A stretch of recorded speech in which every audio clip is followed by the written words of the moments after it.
Mandi Fruz, io soy Bette, mini su me pette. Con calme,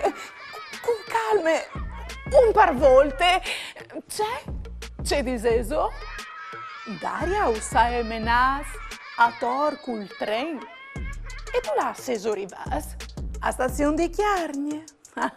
O soy sicura che ves viodudis c'è tantis robis interessantis. Ma com'ò? Us porti io a viodì qualche tren fur dal vade.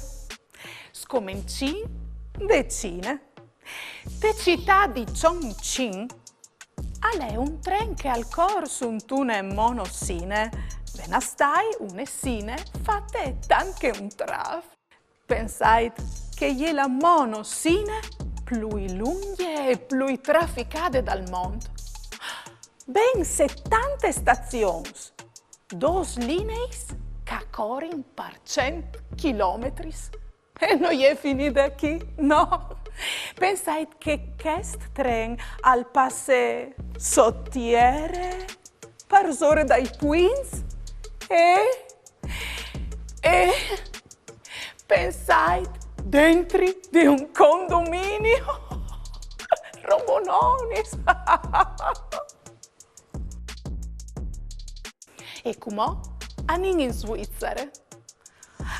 Qui o potessi chiamare la funicolare più ripida dal mondo, sicuro. Una funicolare è un impianto fatto di vagoni, anche un tren, che al collega due posti con un dislivello grande, no. Di fatto, c'è c'è modo che si rimpine su per mondo. La particolarità di queste funicolari che si chiama Stoßbahn è che ha i vagoni che si adattano alle rive, così o potete stare sempre dritto.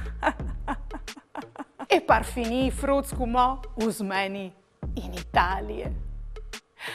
C'è molto facile il tren di Calabria arriva fino in Sicilia.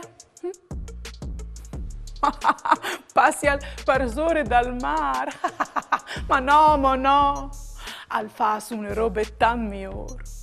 Lui al monte sul traghetto e il traghetto ha le sinis fatis di pueste per tenere il tren intanto che lui al naviga. E poi quando arriva a Messina, il tren al dismonte dal traghetto e al torna a particula a soccorse.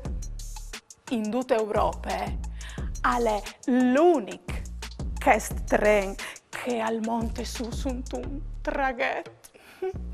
Robononis, Fruz. Beh, come si spronz per montare su qualsiasi tren? E allora mandai una vostre fotografie, mi raccomandi, Mandi.